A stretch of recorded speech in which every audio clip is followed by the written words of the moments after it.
اب میں دیکھ رہی تھی کہ اس کی حالت پہلے سے بہت بہتر ہونے لگی تھی۔ اب اس کے چہرے کا رنگ بھی بدلنے لگا تھا۔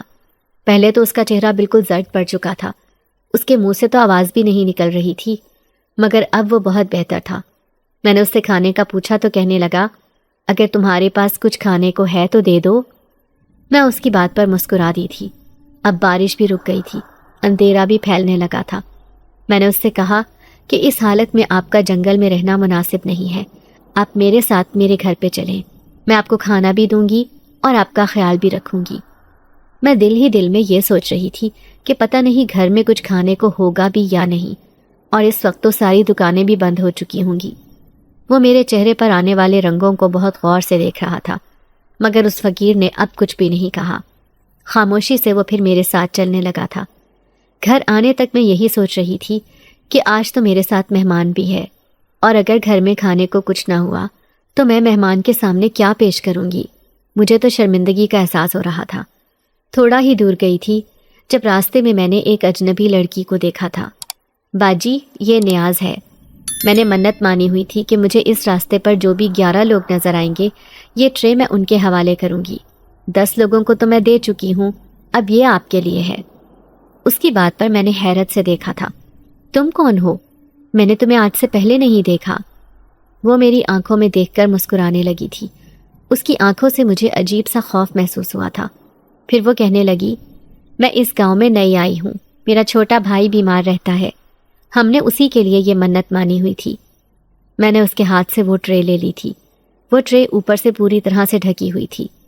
میں نے اس سے کہا، میرے ساتھ چلو، یہ برتن واپس لے جانا۔ وہ مسکراتے ہوئے کہنے لگی کہ اس کی ضرورت نہیں، میں کل کسی کو بھیج دوں گی، کل وہ آ کر آپ کے گھر سے برتن لے جائیں گے۔ لڑکی کے رویے نے مجھے حیران پریشان کر دیا تھا، مگر میرا ایک بہت بڑا مسئلہ حل ہو گیا تھا۔ اس میں جو کھانا تھا وہ میں اپنے اس مہمان کو دے سکتی تھی۔ وہ بھی میرے چہرے پر آنے والے رنگوں کو بغور دیکھ رہا تھا۔ میں جب گھر آئی تو اماں کی بہت زیادہ طبیعت خراب تھی۔ میری چھوٹی بہن بہت پریشان تھی، مجھے دیکھتے ہی وہ شروع ہو گئی، اماں کی طبیعت بہت زیادہ خراب ہو گئی ہے، کب سے میں آپ کا انتظار کر رہی ہوں، آج آپ بہت لیٹ آئی ہیں۔ پھر اچانک سے اس کی نظر فقیر پر پڑی تو وہ چپ ہو گئی تھی۔ فقیر کو میں نے ایک کمرے میں بٹھایا اور پھر بکسے سے ابا کے پرانے کپڑے نکال کر اسے پہننے کے لیے دے دیے۔ وہ خاموشی سے کپڑے لے کر غسل خانے میں چلا گیا تھا۔ میں جب اماں کے کمرے میں آئی تو میری چھوٹی بہن جو کب سے اس فقیر کے بارے میں پوچھنا چاہ رہی تھی میرے پاس آئی۔ باجی، یہ کون ہے؟ میں نے اسے بتایا کہ یہ زخمی حالت میں اس جنگل سے ملا تھا، میں اسے پناہ دینے کے لیے گھر میں لائی ہوں، وہ بھوکا ہے، اسے کھانا کھلانا ہے، اس کے بعد وہ چلا جائے گا۔ اماں کو میں نے دوا دی تو ان کی طبیعت بھی پہلے سے سنبھل گئی تھی، اور پھر ٹرے کے اوپر سے جب میں نے کپڑا ہٹا کر دیکھا تو اتنے لذیذ کھانے اس میں موجود تھے جو میں نے آج سے پہلے نہیں دیکھے تھے۔ اماں اور بہن بھی دیکھ کر حیران رہ گئیں۔ یہ کون دے کر گیا ہے؟ میں نے انہیں بتایا کہ یہ نیاز ہے، راستے میں ایک لڑکی ملی تھی، وہ دے کر گئی ہے۔ میں نے وہ سارے کھانے تھوڑے تھوڑے نکال کر اس فقیر کے سامنے رکھے تھے۔ اب اس کی طبیعت پہلے سے حشاش بشاش تھی۔ اس نے چند لقمے ہی لیے، کہنے لگا کہ مجھے بالکل بھی بھوک نہیں ہے، مگر تمہارا دل رکھنے کے لیے میں یہ کھانا کھا رہا ہوں تاکہ تم یہ نہ سمجھو کہ میں تمہارے گھر سے کچھ کھائے پیے بغیر چلا گیا۔ وہ مسکراتے ہوئے بولا تو میں ہنس پڑی تھی۔ فقیر کہنے لگا کہ مجھے آج کی رات تمہارے گھر میں رکنا ہے، کل صبح ہوتے ہی میں یہاں سے چلا جاؤں گا۔ ہمیں بھلا اس بات پہ کیا اعتراض ہو سکتا تھا؟ ہم تینوں ماں بیٹیاں ایک کمرے میں رکی تھیں، جبکہ وہ فقیر دوسرے کمرے میں ٹھہر گیا تھا۔ میں کام سے بہت تھکی ہوئی تھی، سو جلدی سو گئی۔ آدھی رات کا وقت تھا جب میری ایک عجیب سے احساس سے آنکھ کھلی تھی۔ باہر سے شور شرابہ سنائی دے رہا تھا۔ پہلے پہل تو میں یہ سمجھی کہ شاید نیند میں مجھے ایسا محسوس ہو رہا ہے، میں خواب دیکھ رہی ہوں، مگر اب جب حواس بیدار ہوئے تو مجھے احساس ہوا کہ یہ خواب نہیں تھا بلکہ یہ حقیقت ہے۔ سچ میں مجھے باہر سے آوازیں سنائی دے رہی تھیں۔ میں ہڑبڑا کر اپنی جگہ پر اٹھ کر بیٹھ گئی۔ شیبا اور امی دونوں بے خبر سو رہی تھیں۔ آج کتنے دنوں کے بعد امی کو میں نے یوں پرسکون نیند سوتے ہوئے دیکھا تھا۔ امی پچھلے کئی دنوں سے بیمار تھیں، ان کو نیند نہیں آتی تھی، پوری رات وہ جاگتی رہتی تھی، کھانستے ہوئے ان کی رات گزر جاتی تھی۔ میرے کام کے جتنے بھی پیسے میرے پاس آتے تھے تو وہ گھر کے سودا سلف میں اور دیگر اخراجات میں لگ جاتے تھے۔ کچھ دن پہلے جو میں پیسے لائی تھی وہ تو سارے کے سارے میں نے شیبا کے ایڈمیشن فیس میں دے دیے تھے۔ میرے پاس اتنے پیسے نہیں بچے تھے کہ میں اماں کی دوائی لے کر آتی، تبھی تو اماں کی طبیعت اتنی زیادہ خراب ہو گئی تھی۔ اور آج جب میں نے انہیں اتنی پرسکون نیند سوتے ہوئے دیکھا تو میں بھی پرسکون ہو گئی تھی۔ اچانک سے باہر سے آنے والی آوازوں نے مجھے اپنی طرف متوجہ کر لیا تھا۔ ان آوازوں میں شور بڑھتا جا رہا تھا، آوازوں کی شدت میں اضافہ ہو رہا تھا۔ میں تو بری طرح سے پریشان ہو گئی۔ باہر کیا ہے؟ کون ہے ہمارے گھر میں جو اس وقت شور مچا رہا ہے؟ میرا دھیان اس بوڑھے فقیر کی طرف چلا گیا تھا۔ کہیں ایسا تو نہیں کہ جن لوگوں نے اسے زخمی کیا تھا وہ لوگ اسے پھر سے نقصان پہنچانے کے لیے یہاں پر آ گئے تھے؟ میں دل ہی دل میں گھبرا بھی رہی تھی۔ میں دروازہ کھولنے لگی تو کچھ سوچ کر رک گئی۔ دروازے کے بجائے اپنے کمرے کی کھڑکی کی طرف آ گئی تھی۔ کھڑکی کو ہلکا سا کھول کر باہر جھانک کر دیکھا تو میرے خوف سے رونگٹے کھڑے ہو گئے تھے۔ باہر میں نے دیکھا کہ وہ فقیر ایک جگہ پر کھڑا تھا، کچھ کالے رنگ کے سائے اس کے آگے پیچھے دائرہ بنا کر کھڑے تھے۔ اندھیرا ہونے کے باوجود بھی مجھے یہ سارا منظر صاف نظر آ رہا تھا۔ وہ سائے بے حد عجیب تھے، بالکل ایک جیسی جسامت کے مالک تھے۔ سب نے ہی کالے کالے رنگ کے چوغے پہنے ہوئے تھے۔ اندھیرا ہونے کی وجہ سے ان کے چہرے تو نمایاں نہیں تھے، مگر اس فقیر کا چہرہ میری طرف تھا۔ اس نے آنکھیں بند کی ہوئی تھی، اور پھر ایک عجیب منظر میری آنکھوں کے سامنے لہرایا تھا۔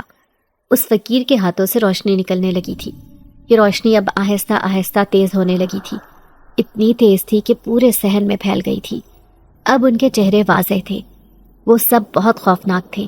ان کے چہرے سیاہ اور بھیانک تھے۔ میں بری طرح سے گھبرا گئی، میرے منہ سے ہلکی سی چیخ نکل گئی۔ تبھی اس فقیر نے آنکھیں کھول کر میری طرف دیکھا تھا، اور اب وہ سارے سائے بھی میری طرف متوجہ ہو گئے تھے۔ فقیر تو وہیں پہ کھڑا رہا تھا، مگر وہ سائے میری طرف بڑھنے لگے تھے۔ میں انہیں اپنی طرف بڑھتا دیکھ کر خوف سے زرد پڑ گئی تھی۔ مجھے ایسے لگ رہا تھا جیسے وہ سائے نہیں بلکہ موت ہے جو میری طرف بڑھ رہی ہے۔ میں نے اپنی جگہ سے بھاگنے کی کوشش کی، ہاتھ اٹھا کر کھڑکی بند کرنے کی کوشش کی، مگر میرے جسم میں جیسے ساری طاقت ختم ہو چکی تھی۔ نہ تو میں اپنی جگہ سے ہل پا رہی تھی، نہ ہی کھڑکی بند کر پا رہی تھی۔ حیرت سے آنکھیں پھاڑے میں انہیں دیکھے جا رہی تھی۔ اچانک سے اس فقیر نے اپنے ہاتھوں کا رخ میری طرف کیا تھا۔ وہ روشنی میری طرف آنے لگی، مگر مجھ سے پہلے ہی اس روشنی نے ان کالے سایوں کو اپنی لپیٹ میں لے لیا تھا۔ وہ بری طرح سے چلانے لگے تھے۔ ان کے منہ سے دردناک چیخیں نکلنے لگی تھیں۔ ان کی آواز اتنی دردناک تھی کہ مجھے اپنے کانوں کے پردے پھٹتے ہوئے محسوس ہو رہے تھے۔ اتنا شور شرابہ تھا، مگر امی اور شیبہ کیسے آرام سے سو رہے تھے، جیسے کوئی بات ہی نہ ہوئی ہو۔ میں نے ایک بار پھر سے پلٹ کر ان کو دیکھا، وہ تو بے خبر سو رہی تھی، جبکہ میرا تو خوف کے مارے برا حال تھا۔ میں نے دیکھا کہ وہ سارے سائے اب زمین پر گر چکے تھے اور بری طرح سے تڑپ رہے تھے۔ اچانک سے فقیر نے میری طرف دیکھا۔ اس کی آنکھوں سے نیلے رنگ کی شعائیں نکلنے لگی تھی جو مجھے اپنی طرف بڑھتی ہوئی محسوس ہو رہی تھی۔ اچانک سے میری آنکھوں کے سامنے اندھیرا چھانے لگا اور میں بے ہوش ہو گئی۔ باجی اٹھو، دیر ہو رہی ہے، مجھے کالج جانا ہے، آپ نے مجھے ناشتہ بنا کے دینا ہے۔ ارے فریال، تم اتنا ٹائم تک تو کبھی نہیں سوئی، آج کیا ہو گیا ہے؟ اٹھو، کام پر نہیں جانا کیا؟ یہ امی اور شیبہ کی آوازیں تھیں۔ میں حیران پریشان سے اٹھ کر بیٹھ گئی۔ ارے یہ کیا؟ میں تو اپنی چارپائی پر سو رہی تھی، مگر رات کو بے ہوش ہونے سے پہلے مجھے اچھے سے یاد تھا کہ میں کھڑکی کے پاس زمین پر گر گئی تھی۔ کھڑکی بھی کھلی ہوئی تھی، مگر اس وقت تو میں اپنی چارپائی پہ تھی۔ مجھے چارپائی پر کون لایا؟ میرے غیر متوقع سوال پر شیبہ امی کو دیکھنے لگی۔ کیا ہو گیا ہے باجی؟ چارپائی پہ کون لایا؟ رات کو آپ کیا کہیں اور سوئی تھیں؟ اس کے شرارت بھرے انداز پر میں اسے دیکھ کر رہ گئی تھی۔ نہیں، میں تو وہاں پر گر گئی تھی۔ رات کو وہ جو سائے صحن میں آئے ہوئے تھے اور وہ جو فقیر کے ہاتھوں سے روشنی نکل رہی تھی، اس کے بعد تو میں بے ہوش ہو کر گر گئی تھی۔ میرے منہ سے یہ بات نکلنی ہی تھی کہ شیبہ زور زور سے ہنس پڑی تھی۔ باجی، کیا تم جاگتے میں بھی خواب دیکھنے لگی ہو؟ اماں دیکھیں ذرا باجی کو، کیسی بہکی بہکی باتیں کر رہی ہیں۔ اماں بھی مسکرا رہی تھی۔ تم نے ضرور کوئی خواب دیکھا ہوگا فریال، تم کب سے چھوٹی چھوٹی باتوں کو خود پر سوار کرنے لگی ہو؟ مگر اماں، میں سچ کہہ رہی ہوں، کل جو فقیر گھر میں آیا تھا، میں نے دیکھا کہ رات کو وہ صحن میں کھڑا تھا، اس کے آس پاس بہت سارے سائے تھے اور اس کے ہاتھوں میں سے روشنی نکل رہی تھی۔ اماں اور شیبہ ایک دوسرے کو دیکھنے لگی۔ کیسی عجیب باتیں کر رہی ہو تم؟ کون سا فقیر؟ کس فقیر کی بات کر رہی ہو تم؟ اب میں نے اماں کو حیرت بھری نظروں سے دیکھا تھا۔ اماں کل جو میرے ساتھ گھر میں آیا تھا، جسے میں نے کھانا دیا تھا، اس وقت ان کی بات کر رہی ہوں۔ وہ دونوں ہنسنے لگی تھی۔ تم پتہ نہیں اتنی عجیب باتیں کیوں کرنے لگی ہو، کل تمہارے ساتھ کوئی بھی نہیں آیا تھا۔ اماں اور شیبا کی بات پر میں جتنا حیران ہوتی کم تھا۔ وہ دونوں اس بات کو بھول کیوں گئی تھی کہ کل میرے ساتھ کوئی آیا تھا؟ یہ بات کوئی اتنی پرانی تو نہیں تھی کہ وہ اتنی آسانی سے بھول جاتی۔ ایک دن پہلے کی ہی تو بات تھی۔ اماں آپ بنا۔ میں حیران پریشان سی اٹھ کر کچن میں آ گئی تھی، ناشتہ بنانے لگی تھی۔ ایک تو رات والے خوفناک واقعات، اوپر سے اماں اور شیبا کی باتیں مجھے حیران پریشان کر رہی تھیں۔ میں بظاہر تو ناشتہ بنانے میں مصروف تھی، مگر میرا ذہن کچھ اور ہی سوچ رہا تھا۔ رات کے واقعات کا خوف ابھی تک میرے ذہن پر چھایا ہوا تھا۔ شیبا کی باتیں اور اماں کی مسکراہٹ کے باوجود میں جانتی تھی کہ جو کچھ میں نے دیکھا وہ کوئی خواب نہیں تھا۔ میرے دل میں بار بار یہی سوال اٹھ رہا تھا، وہ فقیر کہاں گیا؟ کیا وہ واقعی ایک عام انسان تھا یا کچھ اور؟ جلدی جلدی گھر کے کام نپٹائے اور باہر نکلی۔ بارش کے بعد کی ہوا میں ایک عجیب سی خنکی تھی، لیکن ساتھ ہی سکون بھی محسوس ہو رہا تھا۔ مجھے کام پر جانے سے دیر ہو رہی تھی، مگر اس سے پہلے میں اپنا شک دور کرنا چاہتی تھی۔ اگر اماں اور شیبا کی باتیں سچ تھیں تو وہاں سے وہ نشانات مٹ چکے ہوں گے۔ میں جنگل کے راستے پر جانے کا فیصلہ کر چکی تھی۔ کچھ نہ کچھ تو پتہ لگانا ہی تھا۔ جب میں اس جگہ پر پہنچی جہاں وہ فقیر زخمی حالت میں ملا تھا تو زمین پر اس کے خون کے نشانات اب بھی موجود تھے، مگر وہ کہیں نظر نہیں آ رہا تھا۔ اس کا مطلب تھا کہ فقیر مجھے کل یہاں پر ملا تھا، مگر صبح وہ گھر سے غائب ہو چکا تھا۔ اماں اور شیبا کا کہنا تھا کہ کل میرے ساتھ کوئی گھر پہ نہیں گیا۔ یہ میرے ساتھ ہو کیا رہا تھا؟ اچانک پیچھے سے کسی نے میرا نام پکارا۔ میں نے مڑ کر دیکھا تو وہی لڑکی کھڑی تھی جو کل رات نیاز دے کر گئی تھی۔ تم یہاں کیا کر رہی ہو؟ اس نے مسکرا کر پوچھا۔ میں ایک فقیر کو تلاش کر رہی ہوں، وہ کل رات یہاں تھا لیکن اب غائب ہے، میں نے ہچکچاتے ہوئے کہا۔ میں دل ہی دل میں یہ بھی سوچ رہی تھی کہ یہ لڑکی یہاں تک کیسے پہنچی۔ وہ گہری نظروں سے مجھے دیکھنے لگی، جیسے میری باتوں کو سمجھنے کی کوشش کر رہی ہو۔ پھر دھیمی آواز میں بولی، وہ فقیر کوئی عام انسان نہیں تھا، تمہیں یہ بات اب تک سمجھ آ جانی چاہیے تھی۔ رات کو جو کچھ تم نے دیکھا وہ سب معمولی نہیں تھا۔ تم کہنا کیا چاہ رہی ہو؟ میں نے حیرت سے پوچھا۔ اسے کیسے معلوم ہوا کہ رات کو میرے ساتھ کچھ ہوا تھا؟ اس سے زیادہ بھی تمہارے ساتھ عجیب و غریب واقعات پیش آنے والے ہیں۔ بہت سارے جنات ہیں جو تمہارے راستے میں آئیں گے، کچھ تمہارے خیر خواہ بھی ہوں گے اور تمہارے دشمن بھی ہوں گے۔ اور وہ جو فقیر تمہیں ملا تھا، وہ جو جنات کا شہزادہ تھا، تمہیں اس سے خوفزدہ ہونے کی ضرورت نہیں ہے، وہ تمہیں نقصان پہنچانا نہیں چاہتا۔ میری آنکھیں حیرت سے پھیل گئیں۔ جنات کا شہزادہ؟ میرے ساتھ جنات کا کیا لینا دینا؟ اور وہ کالے سائے، وہ کیا تھے؟ وہ لڑکی ایک قدم قریب آئی تھی، پھر سرگوشی میں بولی، وہ کالے سائے تمہیں نقصان پہنچانے آئے تھے، کیونکہ تمہارے اندر ایک خاص روشنی ہے جو تاریکی کو ختم کر سکتی ہے۔ تمہاری زندگی عام نہیں رہی ہے فریال، تمہیں بہت کچھ جاننا اور سیکھنا باقی ہے، بلکہ سمجھو کہ تمہاری زندگی اب شروع ہوئی ہے۔ مجھے کچھ سمجھ نہیں آ رہا، میں نے بے بسی سے کہا۔ وقت کے ساتھ سب کچھ واضح ہو جائے گا، لیکن ایک بات یاد رکھو، جنات کا شہزادہ تمہاری حفاظت کے لیے واپس آئے گا جب تمہیں اس کی سب سے زیادہ ضرورت ہوگی۔ یہ کہہ کر وہ لڑکی وہاں سے چلی گئی، جبکہ میں وہیں کھڑی حیرت اور خوف کے ملے جلے جذبات کے ساتھ سوچتی رہ گئی۔ گھر واپس آئی تو اماں اور شیبا مجھے دیکھ کر پریشان ہو گئیں۔ میں نے ان سے کچھ نہیں کہا، لیکن میرے دل میں ایک عزم پیدا ہو چکا تھا۔ اب مجھے اپنی زندگی کے مقصد کو جاننا تھا اور اس روشنی کے راز کو سمجھنا تھا جو میرے اندر تھی۔ وہ سب باتیں معمولی نہیں تھیں۔ اب میرا کام پر جانے کو دل نہیں چاہ رہا تھا، ویسے بھی بہت دیر ہو گئی تھی، تبھی میں واپس گھر آ گئی۔ گھر آنے کے بعد بھی میرے دل میں عجیب سی بے چینی تھی۔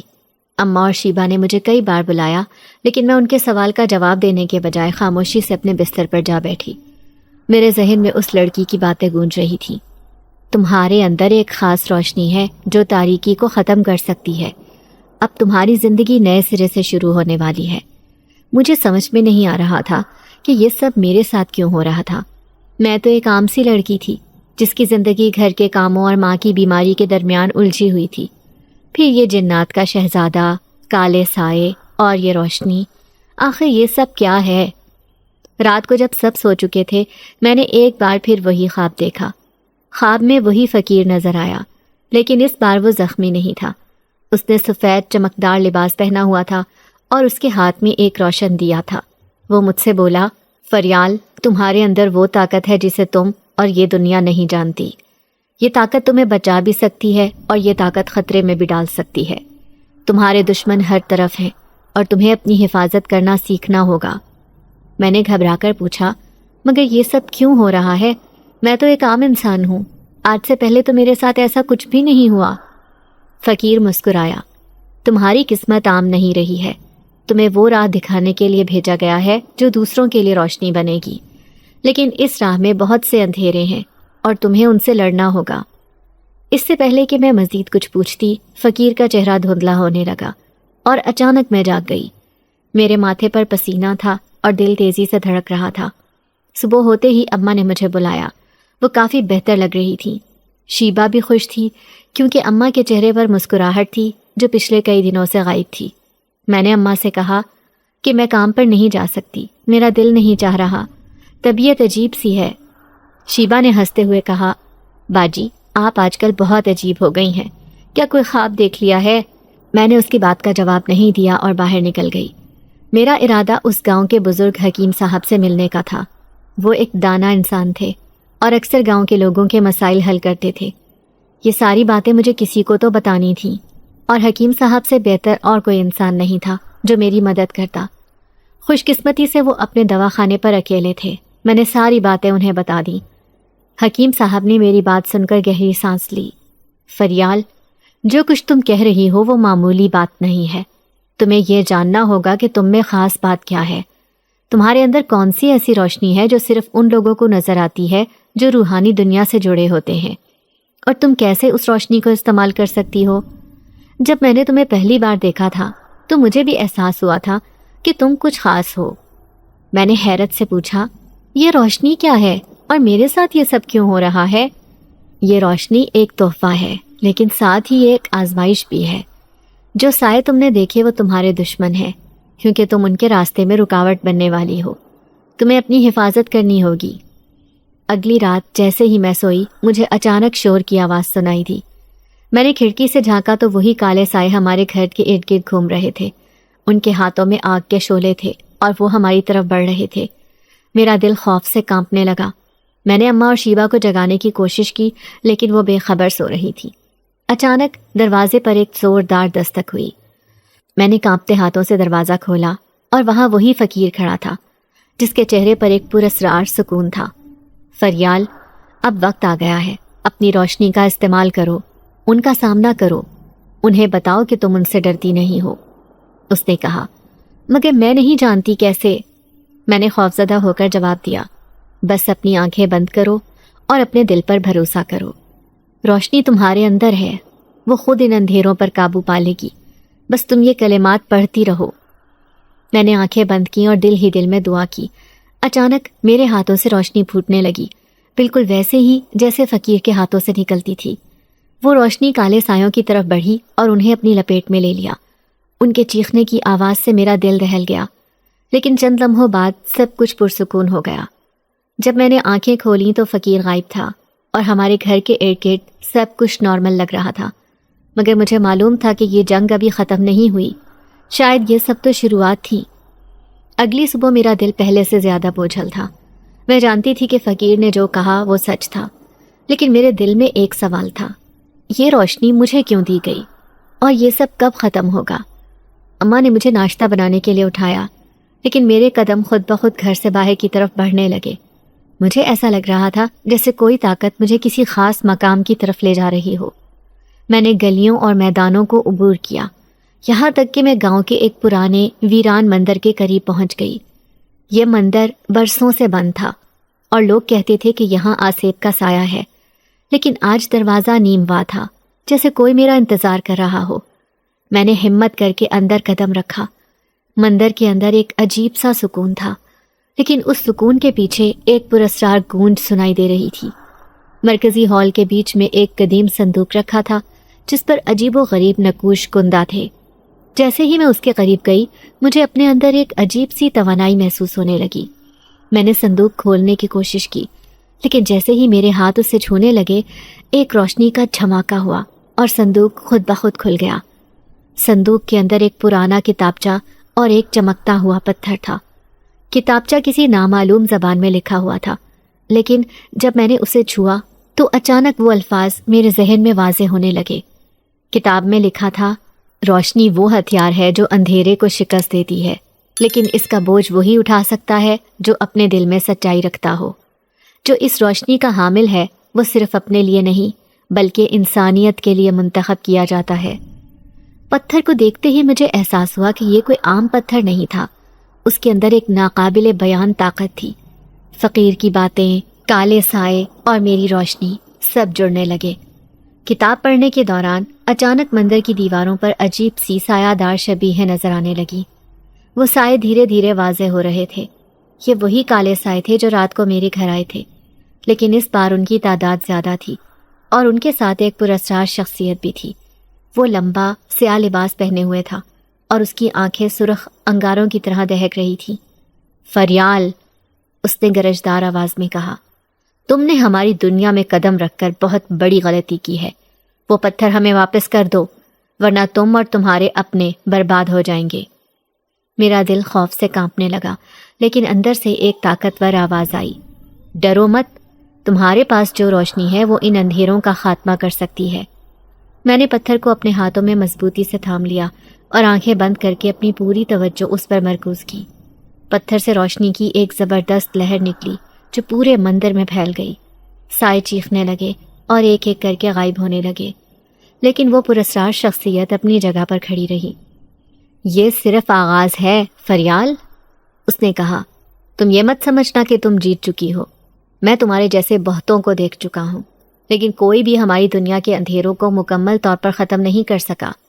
تم بھی نہیں کر سکو گی۔ یہ کہہ کر وہ شخص غائب ہو گیا، لیکن اس کی باتوں نے میرے دل میں ایک خوفناک سوال چھوڑ دیا۔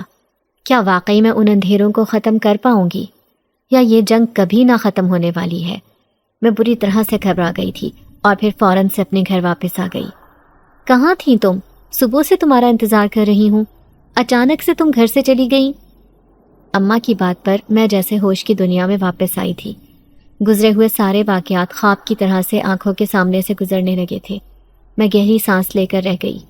اب اماں کو کیا بتاتی میں کہ میری زندگی میں کتنی بڑی تبدیلی آ گئی ہے۔ میں سب لوگوں کے لیے اجنبی ہو گئی ہوں، بلکہ اب تو میں خود کے لیے بھی اجنبی بن گئی تھی۔ یہ تو کوئی اور ہی فریال تھی جس کی دیکھنے کی حس بدل گئی تھی۔ وہ تمام باتیں اور پریشانیاں جن کے بارے میں سوچ سوچ کر میں کڑتی رہتی تھی، اب میرے لیے وہ بالکل ثانوی حیثیت اختیار کر گئی تھی۔ ابھی بھی میں باجی کے گھر جا کر کام کرتی، جس سے ہمارے گھر کا گزارا ہوتا تھا، مگر اس کے باوجود بھی میرے اندر کی دنیا تبدیل ہو چکی تھی۔ پہلے میں یہ سارے کام مارے باندھے کرتی تھی۔ مجھے دل میں یہ احساس بھی اجاگر ہوتا تھا کہ میں کتنی بد نصیب واقع ہوئی ہوں۔ ایک یہ لوگ ہیں جو اپنے گھروں میں راج کر رہے ہیں، اور میرے جیسے لوگ جو قسمت کے ستائے ہوئے ہیں وہ ان کے آگے کام کر رہے ہیں، ان کے جھوٹے برتن دھو کر اپنا رزق حاصل کر رہے ہیں۔ لیکن اب میں نے جان لیا تھا کہ یہ میرے رب کی تفریق تھی، جو میرے رب کا فیصلہ تھا۔ اچھا اور سچا انسان وہی ہے جو اپنے رب کے فیصلے کے آگے سر بسجود کرتا ہے، نہ کہ اسے جھٹلاتا ہے اور اس پر سوال اٹھاتا ہے۔ گو کہ دوبارہ وہ فقیر مجھے نظر نہیں آیا تھا، مگر اتنا مجھے اندازہ ہو گیا تھا کہ اس لڑکی کی بات بالکل صحیح تھی۔ وہ فقیر کوئی معمولی انسان نہیں تھا، وہ بہت پہنچا ہوا تھا، اور یقیناً وہ بھی جنات سے تعلق رکھتا تھا۔ نہ جانے میری زندگی کے آنے والے وقت مجھے کیا رنگ دکھانے والے تھے۔ مجھے کب تک اس اندھیرے کے ساتھ مقابلہ کرنا تھا اور اپنی اس روشنی کا مثبت طریقے سے استعمال کرنا تھا۔ میں جو پہلے نماز میں کمی کوتاہی کر دیا کرتی تھی، اب میں عبادت میں پہلے سے زیادہ مشغول رہنے لگی تھی۔ ذکر اذکار بھی کرتی رہتی، کام کے دوران چلتے پھرتے بھی میری زبان پہ ورد جاری رہتا تھا۔ باجی مجھے بغور دیکھتی رہتی، پھر ایک دن کہنے لگی، تم شروع سے ہی مجھے مختلف لگتی ہو، باقی کام کرنے والی لڑکیوں کی اور عورتوں کی طرح نہیں ہو، اور اب تو تم پہلے سے بہت زیادہ بدل گئی ہو، دیکھنے میں بھی بہت خوبصورت ہو گئی ہو، تمہارے کام کی رفتار بھی پہلے سے بڑھ گئی ہے، اور ہر وقت تم کچھ نہ کچھ پڑھتی رہتی ہو۔ مجھے بتاؤ کہ تمہاری زبان پر یہ جو ہر وقت ورد جاری رہتا ہے، اس سے تمہیں فیض حاصل ہوا ہے؟ ان کی بات پر میں کھل کر مسکرا دی تھی۔ میرے لیے روشنی کی راہیں ہموار ہو گئی ہیں باجی، اندھیرے سے نپٹنے کا راستہ مجھے مل گیا ہے، اس سے بڑھ کر مجھے اور کیا چاہیے؟